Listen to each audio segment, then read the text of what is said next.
Hello everyone, welcome to BAJIRAO IAS Academy. So today we will discuss some of the most important news articles given in the Hindu newspaper, right? So the first news article is first look at all the news articles which are relevant and important for the examination, right? So the first news article is Northeast gets its first project under AIMS. A slew of projects have also been implemented. So this is important news article, and the second news article is drones to deliver life-saving drugs to Chardham pilgrims. So Chardham pilgrims include the Badrinath, Kedarnath, and Gangotri, Yamunotri, right? So drones will be used to deliver essential medicines and drugs. This is also very important news article, and these are state news, less relevant for the examination.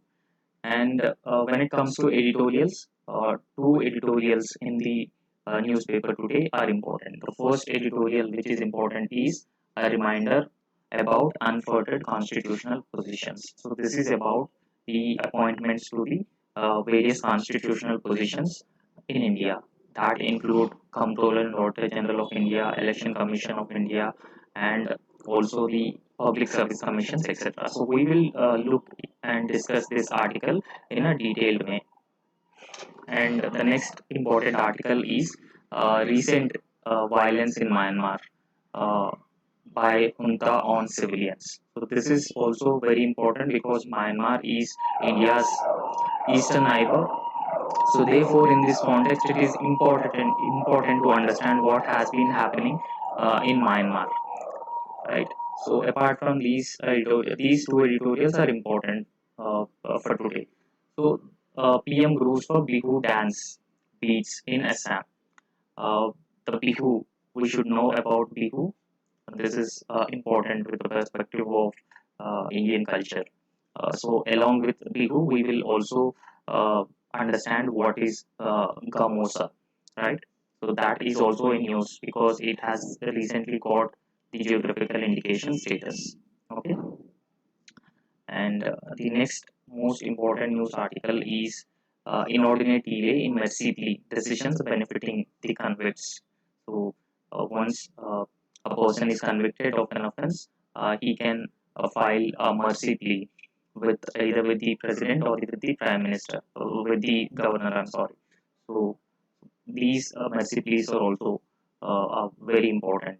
So the Supreme Court says that delay in disposal of these mercy pleas benefiting the convicts. Okay. So the next important news article is India and Armenia will one day share a strategic partnership. So Armenia is in the east of Europe. This is a country which is located in Eastern Europe. In recent times, there has been an increasing cooperation and increasing bilateral ties between India and Armenia, especially the security ties. So, in this context, we will also understand India-Armenia ties, and this is related to the Chabahar port, right? So, Chabahar port is very important for India with respect to India's access to Central Asia. So, we will also discuss this news article in a detailed way. And the next important news article is NASA ISRO synthetic aperture radar. Right, this is NASA ISRO synthetic aperture radar satellite to map Himalayas seismic zones. Okay, so we will also discuss this news article in a very detailed manner. And the next important news article is textiles and apparel exports decline by 14%. Okay, so this is also important. Textile provides for highest employment. So therefore, it is important with the perspective of economic growth, economic development, GDP, and exports creation and employment creation as well. So therefore, keeping in mind all these concerns, we will also discuss this news article. Okay, but before actually discussing these articles, first we discuss the editorials, the two important editorials, then we'll discuss these news articles. Okay, so the first editorial is a reminder about unfettered constitutional posts. Okay, right. This article is regarding the appointment of the constitutional heads. Uh, we have various constitutional bodies, and constitutional bodies appointments are being done by the president, right? So the appointment is being done by the president on the advice of the council of ministers in majority of the cases.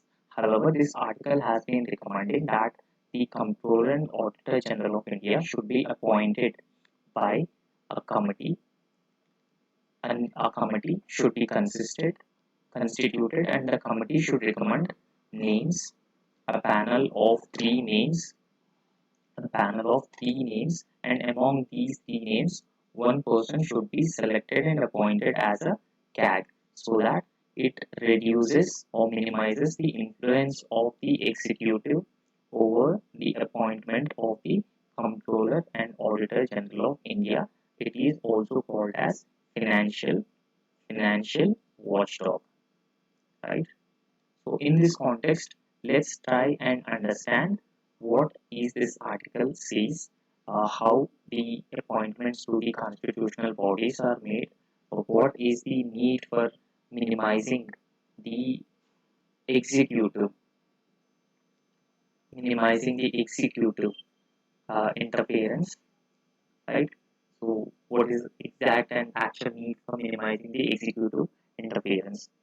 The recent comments made by the Supreme Court in the context of Sena versus Sena case. So, Sena versus Sena case in Maharashtra, Shiv Sena was divided into two factions. So one faction is led by Uddhav Thackeray, and the other faction is led by Eknath Shinde. So, one faction filed a petition in Supreme Court regarding the alleged role of the governor, which is unconstitutional.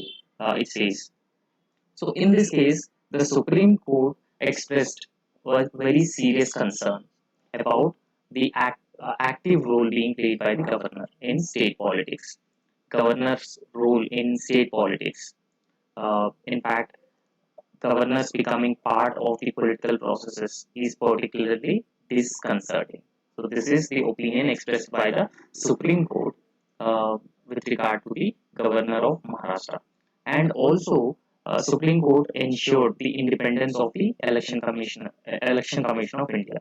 By how the Supreme Court ensured the independence of Election Commission, the court divested the executive of its sole discretion in the appointment of Chief Election Commissioner and Election Commissioner. Okay.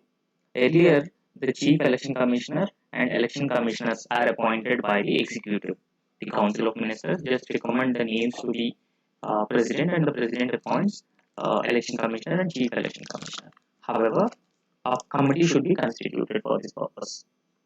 A committee should be constituted for the purpose for the appointment of election commissioner and chief election commissioners, so that the independence of the election commission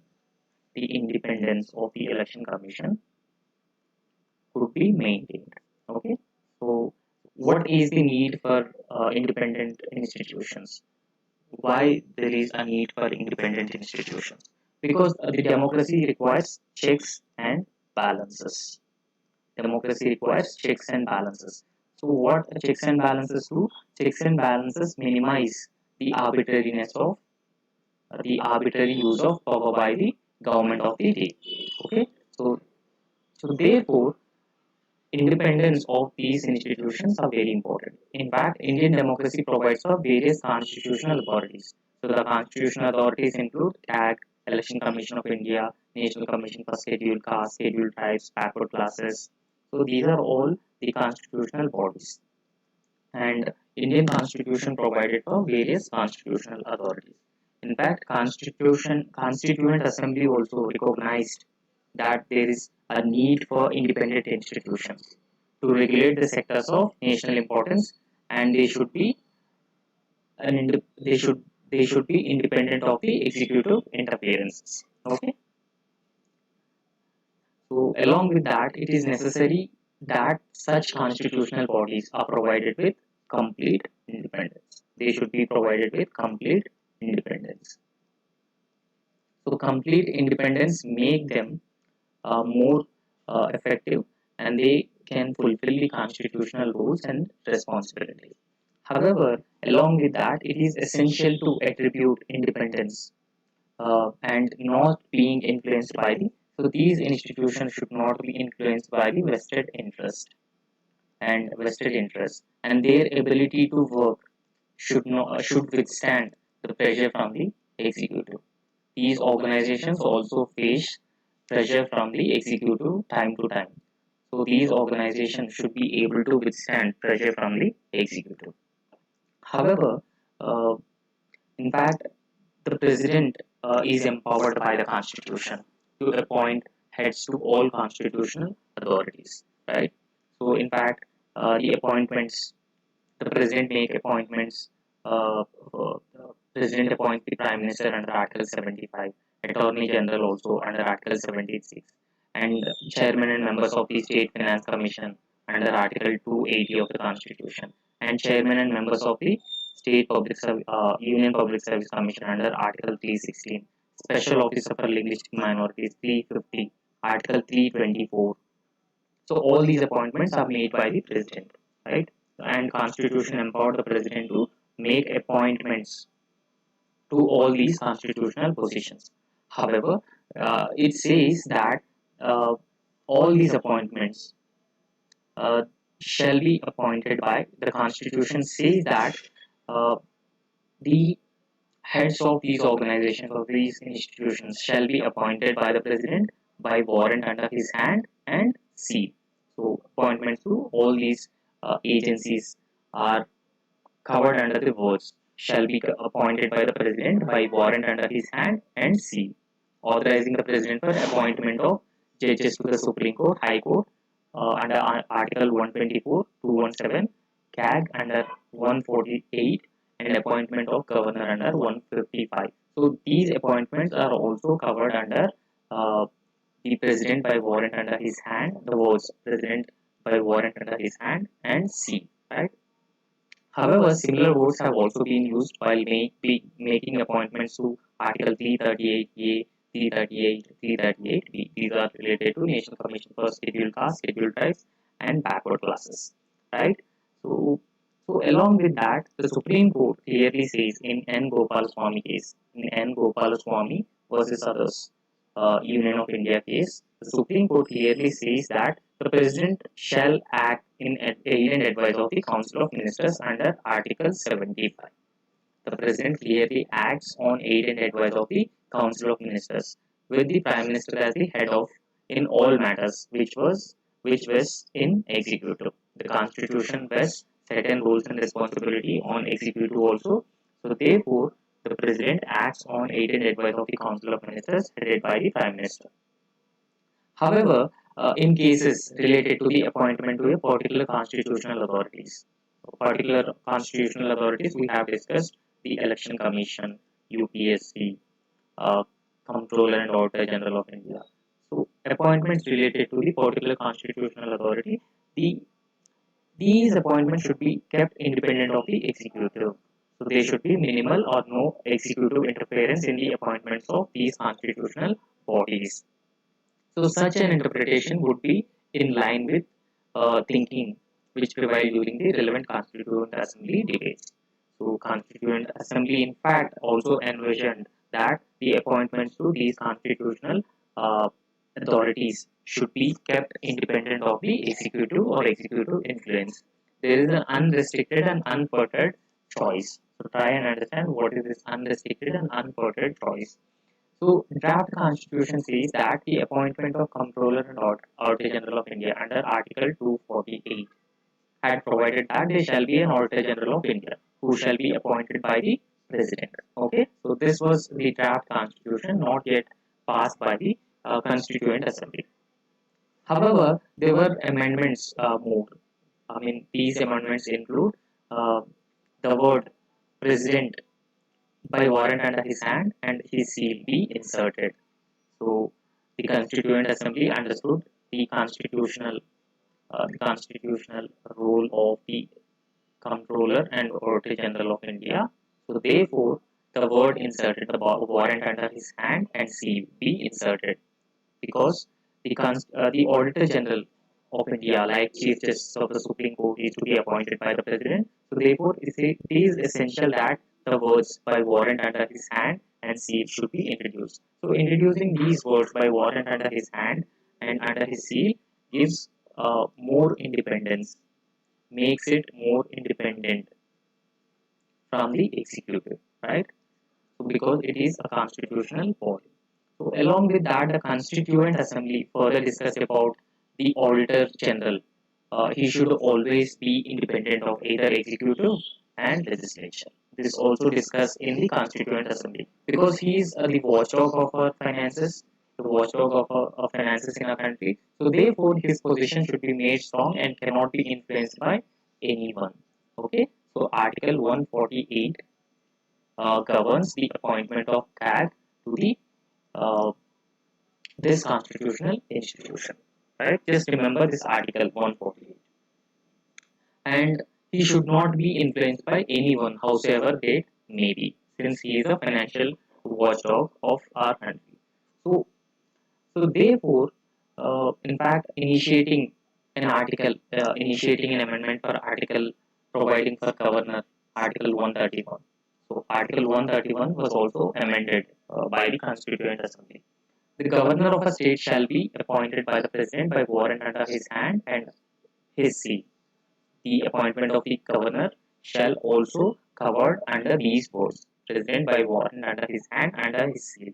However, the Constituent Assembly widely discussed the following. To say that the president may be a nominate from a panel of names really means that, for example, this article says that in the draft constitution, Article 131 says that president appoint governor from a panel of names, right? So, providing a panel of names to appoint a governor to a particular state restrict the choice of the president, right? So it restricts the choice of the president. So therefore, it gives more powers in the hands of legislature. So in this context, it is necessary that president should be free from the influence of legislature. It is also a constitutional agency, so therefore the president should be kept free from the influence of either executive or the legislature. So both amendments were passed, amendments related to the Comptroller and Auditor General of India and appointments related to the governor. However, the appointments to be made by president under Article 75, 76, 280 and 316 and 324. The Constitution provides for certain conditions to be fulfilled by those who made consider appointments. Right? So whoever being appointed to these institutions, the Constitution made certain conditions, and they should fulfill those conditions. And they should be appointed by the president, and as such, president must act on the aid of the prime minister after ensuring that the requisite qualifications are fulfilled with respect to appointments regarding Article 75, 76, 280, and 360.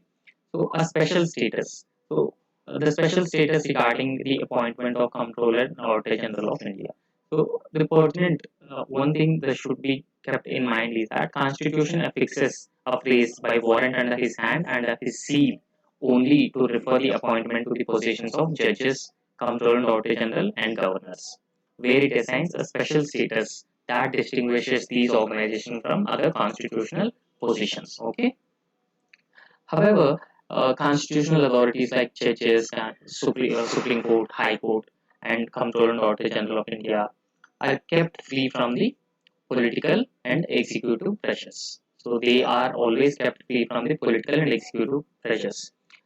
However, the appointments, the authorities were kept free from the political and executive pressures. However, when it comes to appointment of judges and election commissioners, have been made free from the influence of executive.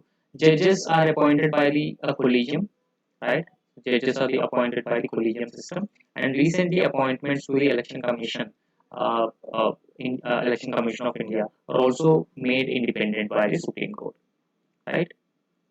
By restricting or limiting the influence of the executive in the appointments of judges and election commissioners. So, in this similar way, the appointment of the CAG of India should also be made independent, not just the appointment should not be based on the executive, the Council of Ministers. So it should be kept independent from the influence of the executive on the lines of appointment of judges and Election Commission of India as well, right?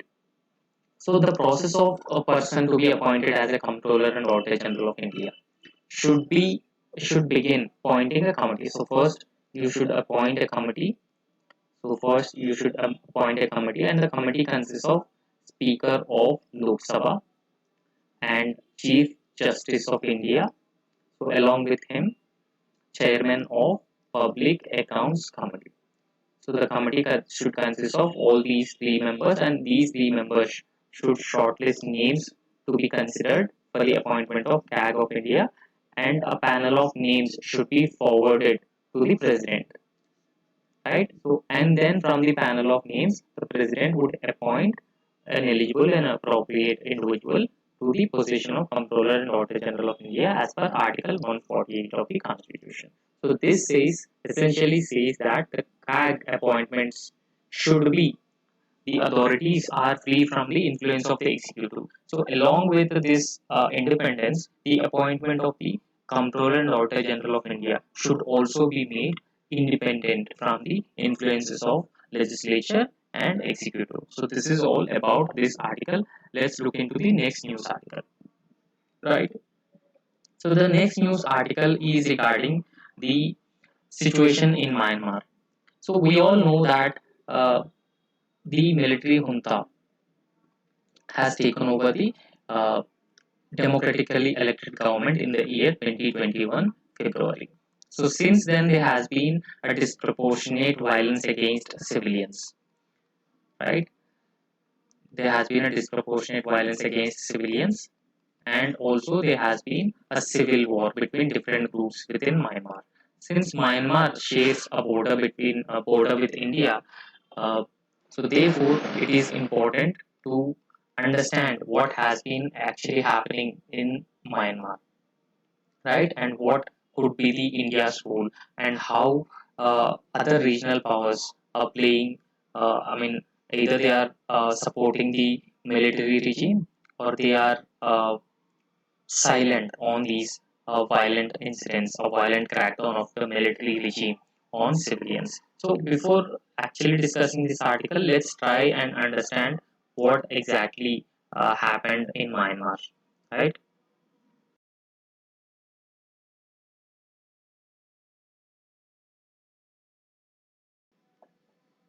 Okay, the Myanmar coup.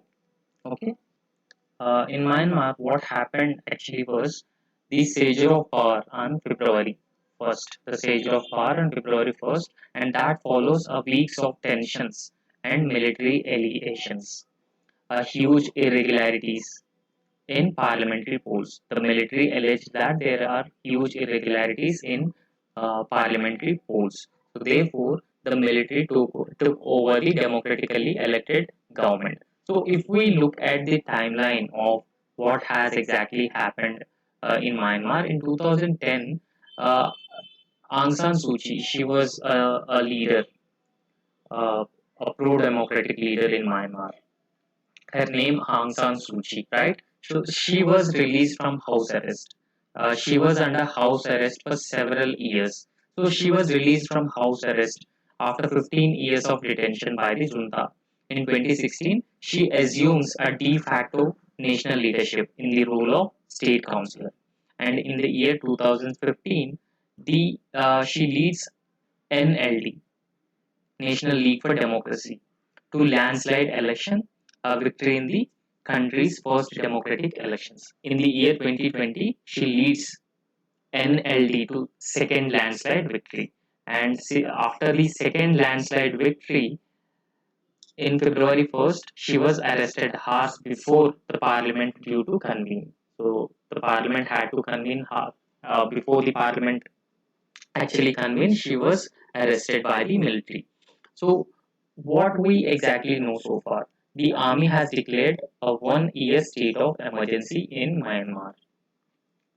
Min Sri, a former general and current vice president, to become the acting president, as well as Suki, the president, uh, Mint, and other civilian leaders taken into custody hours before parliament due to convene. So, along with the acting president, Suchi also taken into the custody. Internet and mobile communication services were restricted across the country, and army pledges that it would hold fresh elections. All banks were closed nationwide. So this is like a military coup in the in Myanmar. So all the democratic leaders and opposition political party leaders were taken into custody, or they were under house arrest. And now Myanmar is under the military rule. So you can see here the map of Myanmar. It shares border with India, China, and Laos, Thailand, right? And Bangladesh also. So it share border with all these countries. For the examination point of view, this is important. Which of the following countries Myanmar shares boundary with? Just remember all these countries. So military takes control and detains elected leader Aung San Suu Kyi. So Naypyidaw is the capital city of Myanmar. Yangon. So Yangon, an important port city of Myanmar, troops seized the city hall just ahead of the announcement. So this has been actually happened in Myanmar. So now let's discuss the given article. Okay. So the article says the only solution for Myanmar's trouble is the restoration of democracy. So before actually discussing this, let's understand the context of this particular news article. The context is that recently the military carried out notorious attacks on civilians, right? So, military junta carried out airstrikes on opposition members gathering in a rebel-held Sangin region. So, this is a Sangin region in the state of Myanmar. So, this is a rebel-held region in Myanmar, right? So, in this region, military carried out airstrikes, and that led to the killing of 100 people. That includes women and children. So therefore, there has been in disproportionate use of violence by the military junta. So in this context, it is important that the countries should find, including Asians, should find the solution for Myanmar's troubles and restore democracy. So national unity government. So this is the government, national unity government, and this is a parallel administration in Myanmar along with the military junta. This is actually a parallel administration, and it is formed by the opposition groups in Myanmar. So, in fact, uh, despite this is a parallel administration and formed by the opposition groups, a military regime led by Mr. General Min Aung Hlaing, he calls NUG as a terrorist entity. He calls NUG as a terrorist entity. So therefore, the junta later confirmed the strikes. So these strikes are actually to show that the junta's growing vulnerabilities rather than strength in the country. Uh, Myanmar currently sees a civil war. Civil war is a war between different civilian groups. War among civilian groups, either civilians and military. Right now, Myanmar has seen the civil war. So therefore, in the past, the main opposition that military regime had faced was non-violent democratic movement led by Aung San Suu Kyi. So in the past, also Myanmar had seen military coup and or military regimes. However, the significant distinction was that there was a non-violent democratic movement in the past led by Aung San Suu Kyi.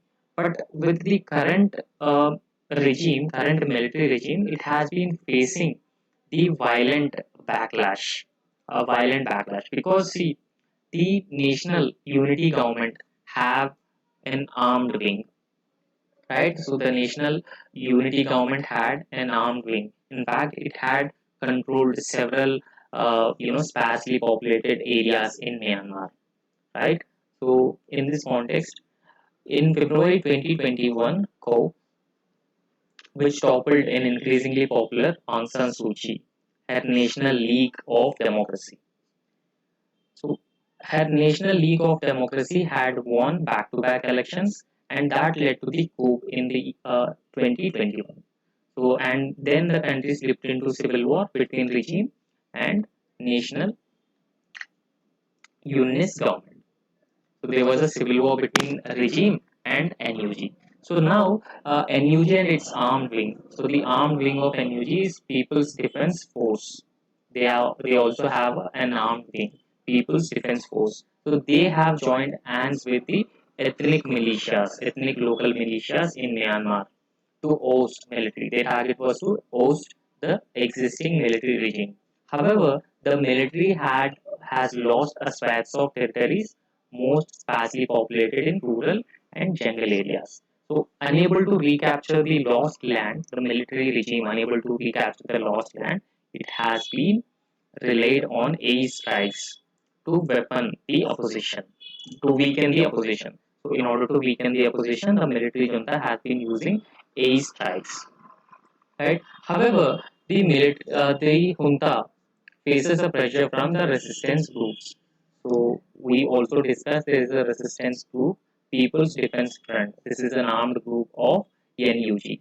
So in the same way, military junta faces pressure from the resistance groups within Myanmar because the military regime still controls several areas in the country, most populated centers. So, in this context, the current approach of the military generals is to hold on territories under their control while also continuing a disproportionate force against opposition fighters and civilians in the rebel held areas. However, there has been a tacit support from countries like Russia and China to military regime. To existing military regime, there has been a tacit support from these countries, and so far India is silent on military junta in Myanmar. So therefore, the military general, Mr. Un Hong Liang, does not face any regional pressure either. So the Association of Southeast Asian Nations also proposed a point 5 point peace plan. Please remember the 5 point peace plan. This is important for the exam. So they may ask in which of the context the 5 point peace plan is proposed by Asia, right? And the 5 point peace plan urges to end hostilities, starting with inclusive dialogue, right? So the status quo, however, is unsustainable.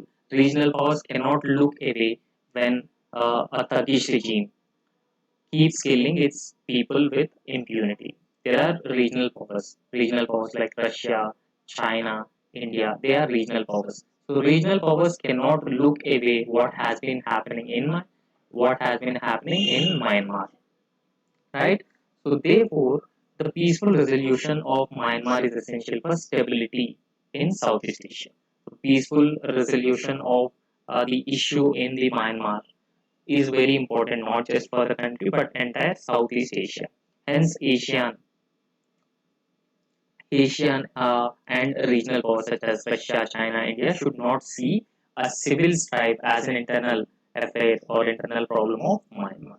So they should consider it as an issue in the Southeast Asia which concerns the entire region. So they should use their economic and political clout. So these countries have a huge economic and political clout.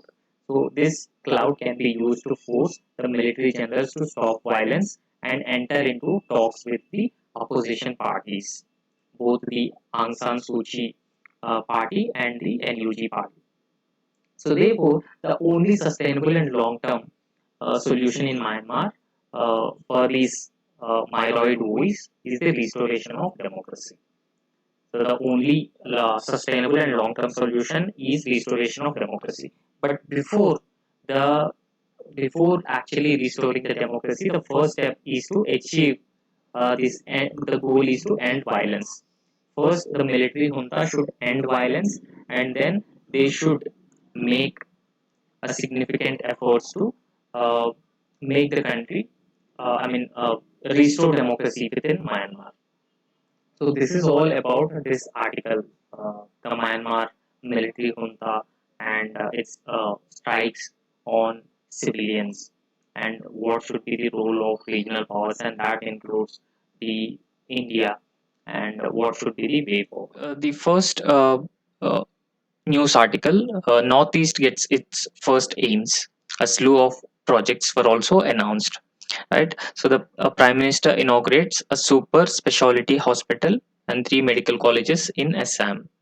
Right, so let's look into this article. Prime Minister Narendra Modi inaugurated the first All India Institute of Medical Sciences. So this is the first All India Institute of Medical Sciences in Northeast India. Okay, so therefore, it is significant that the government has been opening up aims like organizations in different parts of the country, so that it will help in medical research and along with providing affordable and accessible medical services to the people in different parts of the country.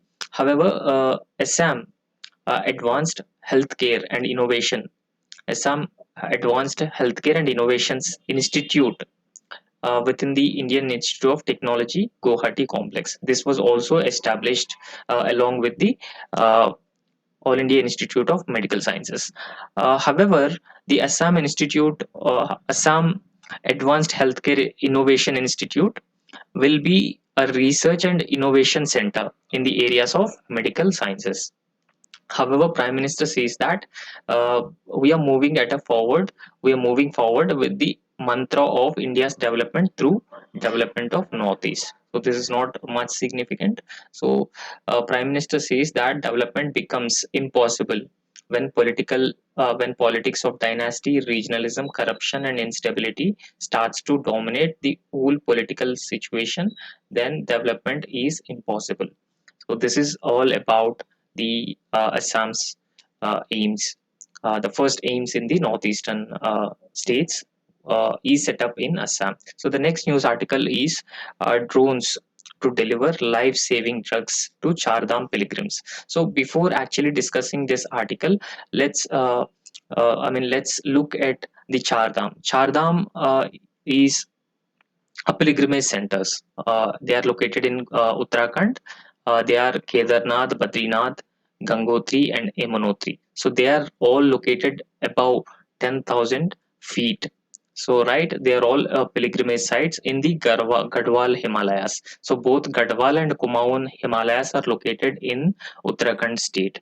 Right. So the drones will be used uh, to deliver life-saving drugs to Chardham pilgrims. So during any emergency, this is to save lives of pilgrims during situations of emergency due to the difficult terrain in the hilly regions of Chardham. It is very often difficult to send medical supplies to pilgrims. So therefore, drones will be used to send drugs to the pilgrims.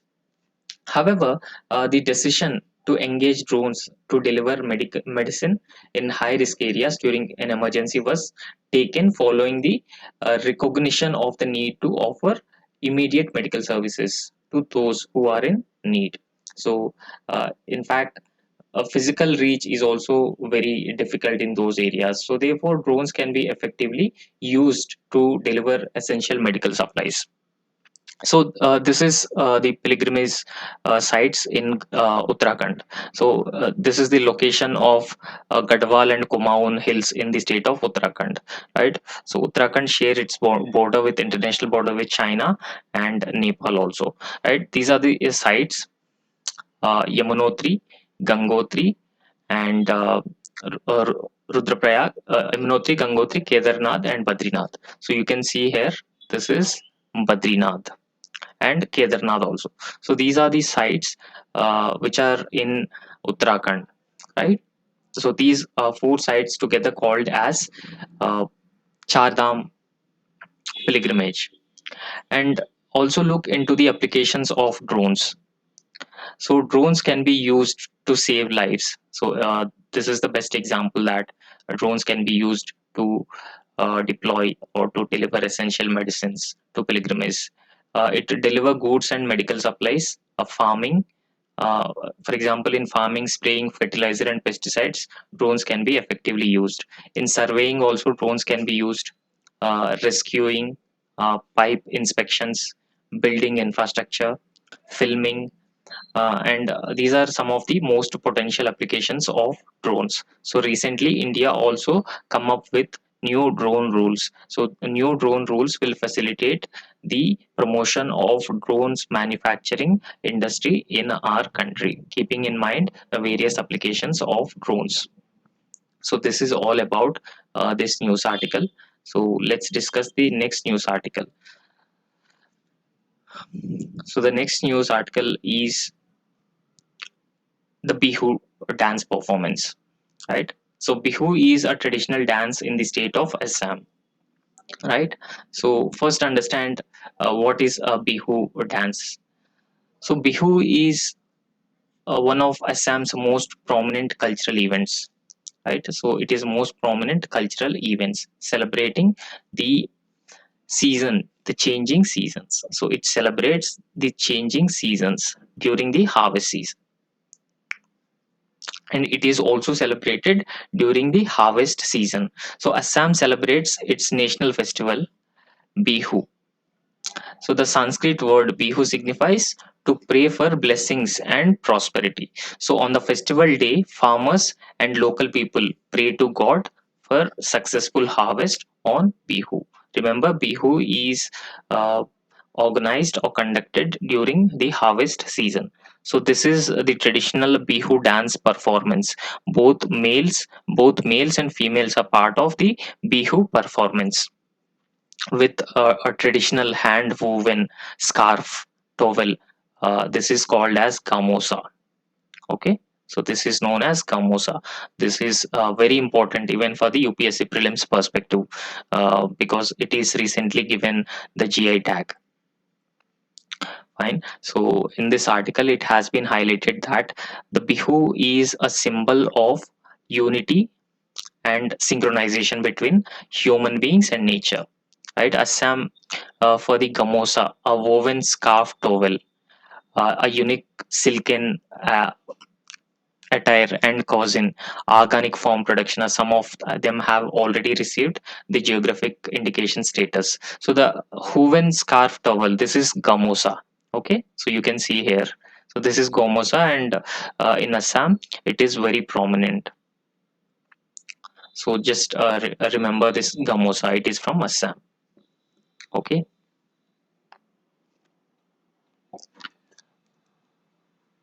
So apart from these articles, inordinate delay in mercy plea decisions benefiting the convict. So said by Supreme Court.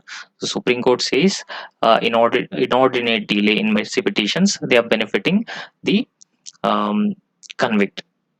See, mercy petition is generally filed either with the president or with the governor.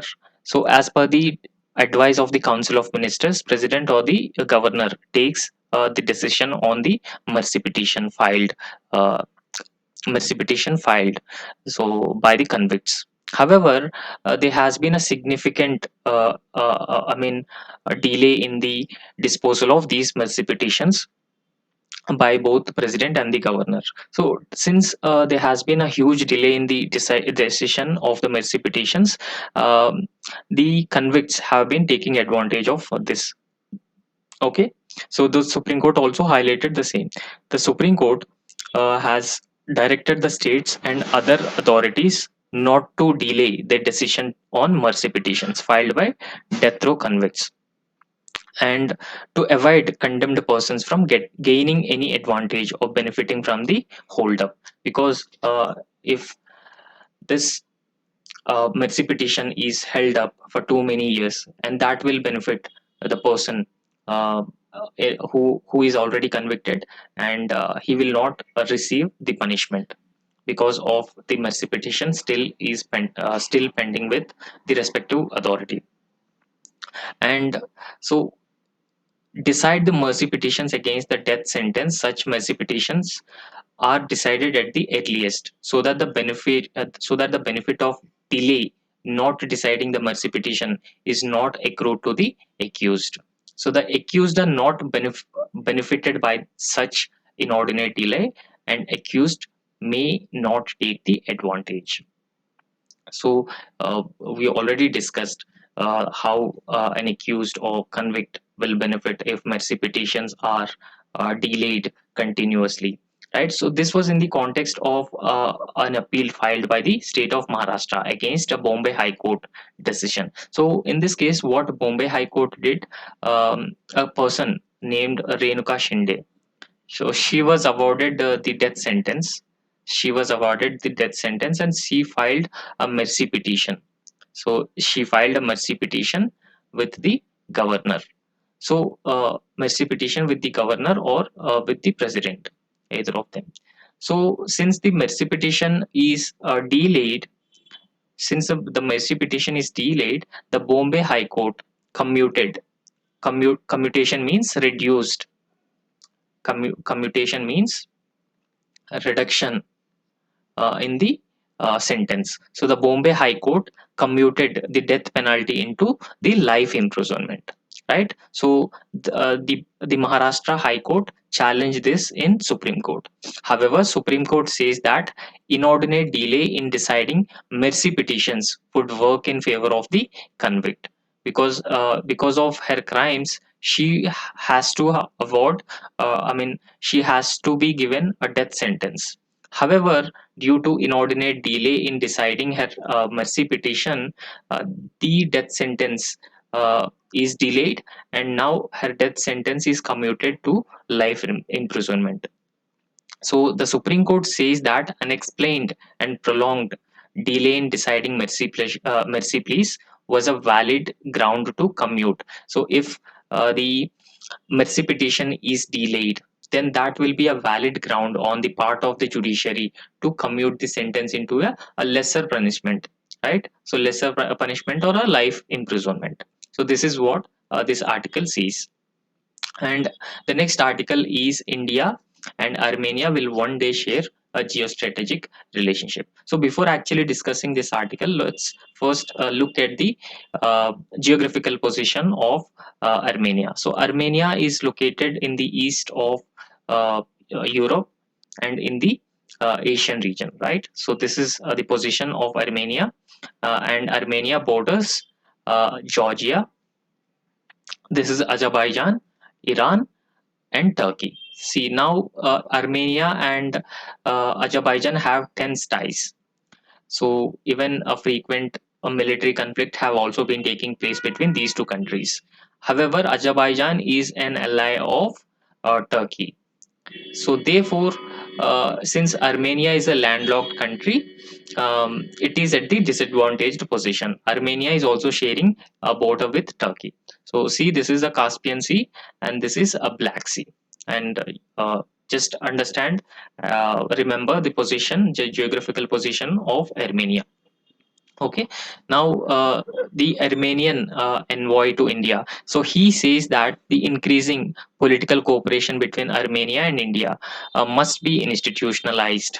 So the political cooperation must be institutionalized as a long-term cooperation. So the two countries, between the two countries, right? So he also hoped that the present partnership will turn into a strategic partnership between these two countries, and the relationship between these two countries are based on historical ties and civilizational partnership, right? So therefore these two countries share a common interest and have no contradictions. So these two countries have no contradictions over different issues, and they also share common interests. Along with that, Armenia recently signed, this is very important part in this article, Armenia recently signed a major defense deal with India, right? So the major defense deal with India, procurement of Pinaka multi-rocket launch systems. So Armenia recently procured Pinaka multi-rocket launch systems and their ammunition among others in a deal worth of 2,500 crore. So this deal is worth of 2,500 crore rupees. So in terms of defense exports also, it is very important. Armenia is an important partner for India. Apart from that, Turkey and Armenia have geopolitical tensions. So therefore, Armenia is also have a geostrategic importance for India with respect to Turkey. Okay. because Turkey is very often raising the issue of Jammu and Kashmir at various international platforms. Since Jammu and Kashmir is an integral part of India, and Turkey has been raising this at the international platforms, uh, led to there was a difference over the relationship between India and uh, Turkey. So the next news article is Chabaha countries emphasize on territorial integrity. So yesterday also we have discussed the location of the Chabahar port. Chabahar port is located in Iran, and Chabahar port is very important for the point of view of connectivity with the Central Asian region and the larger Eurasian region. So therefore, the Chabahar port is developed by India in Iran. So India and several Central Asian countries have emphasized the need to respect the sovereignty and territorial integrity while pushing for connectivity projects. So, this is in the context of the Belt and Road Initiative, the BRI, because the Belt and Road Initiative, especially the China Pakistan Economic Corridor, which has been passing through the Indian Jammu and Kashmir, the Pakistan occupied Jammu and Kashmir. So, therefore, it has been violating India's concerns of sovereignty and territorial integrity. So, in this context, this issue has been raised in this forum. Okay. So, also look at the position of the Chabahar port. See, this is Chabahar port. It is located in the southern Iran, southeast Iran, and Chabahar port is very Chabahar port ensures connectivity to Afghanistan and the Central Asian region, right?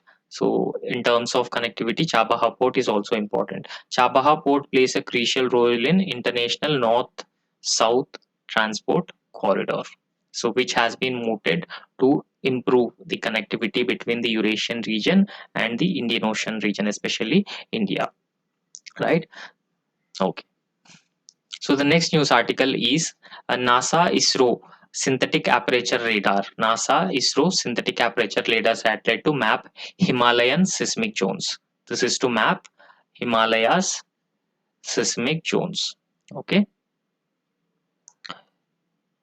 So in this context, just let's try and understand what is NISAR. So NISAR is also very important for the exam. So NISAR is jointly developed by Indian Space Research Organization and National Aeronautics and Space Administration, that is NASA of US. So this NISAR will help map most earthquake prone regions of the Himalayas. So we know that Himalayas are tectonically active, right? So because the Indian plate often collide with the Eurasian plate.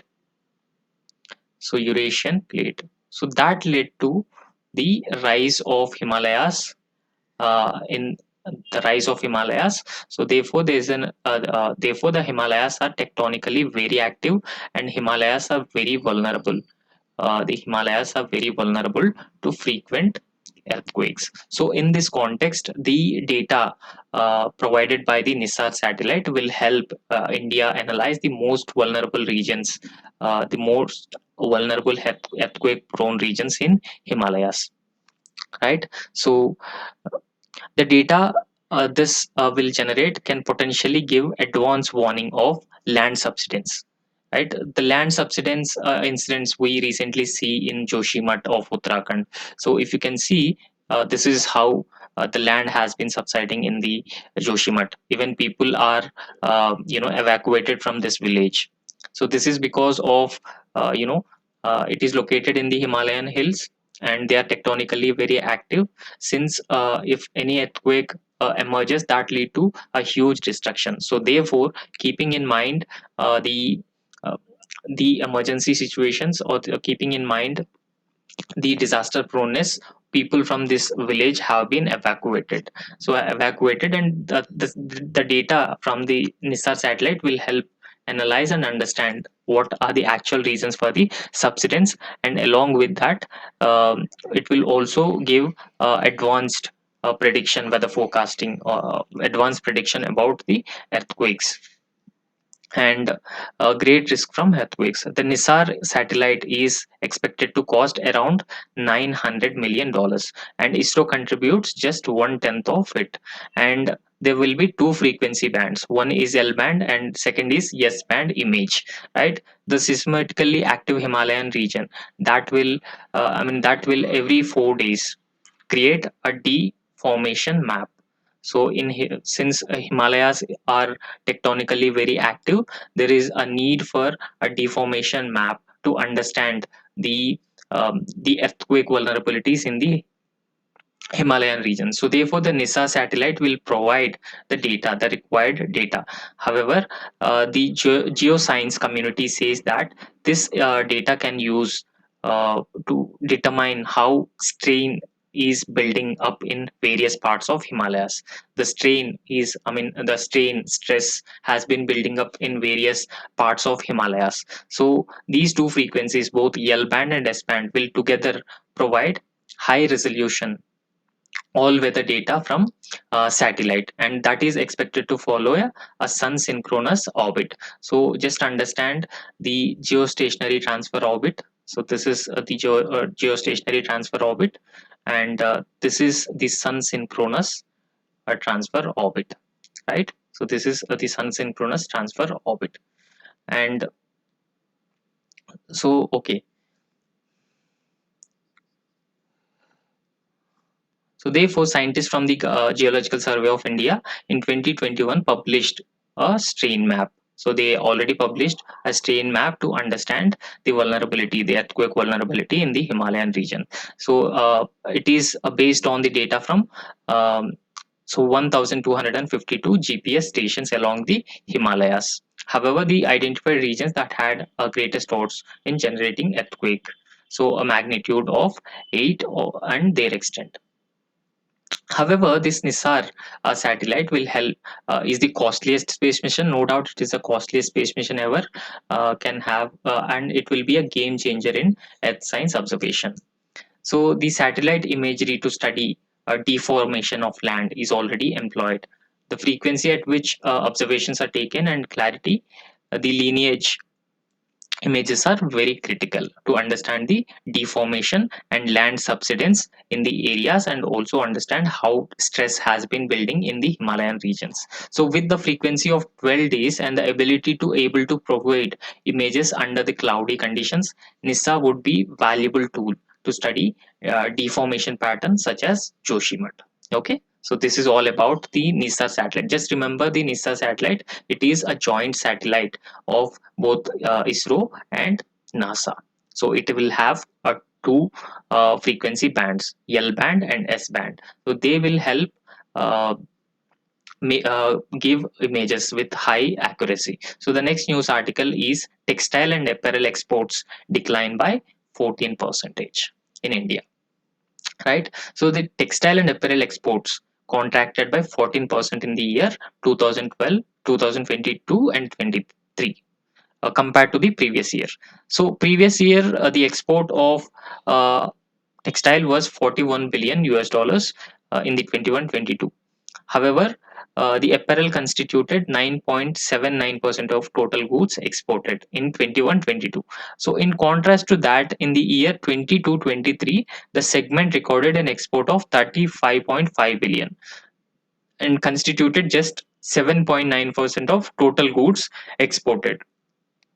Right, so there are various reasons for the same. The reasons include the Russia Ukraine war, sluggish demand in the major garment importing countries. There are several European and North American countries, they import garments. So sluggish demand, a growth in the major garment importing countries, and also stiff competition by other major apparel manufacturing companies, whether it is about China, Bangladesh. There has been a stiff competition from other apparel manufacturing countries, and also volatility in the raw material prices in the beginning of the year are some of the reasons for the lower export growth of textiles compared to the previous year. So it says that the export of apparel and textiles slumped to 35.5 billion in the financial year 23, so compared to 41.3 billion in the previous year. However, the inventory with international buyers and so there has been a huge or high inventory with the international buyers, and there are also high cotton prices in India last year. So this contributed to the dip in exports. For example, if there are high cotton prices in India, then textile industry would not buy enough cotton. So therefore, that would further lead to the reduction in exports. Now, buyers, the cotton buyers, are resuming sourcing of their needs. However, trade members have sought a policy. There is a need for policy, and that imposed no restrictions on raw material. So now there are some restrictions on having enough raw material. So there needs to be a policy, and that imposes no restrictions on the raw materials. Right. So in this context, let's understand the importance of textile sector for economy in India. So it contributed to the 28% of expected sector of compound annual growth rate, and 2% share in India's GDP. And it also contributes to 11.4% of total export share in overall exports. And also it provides 45 million direct employment. So therefore, uh, textile sector is very important for Indian economy. So these are all the important news articles for today's discussion. And thank you.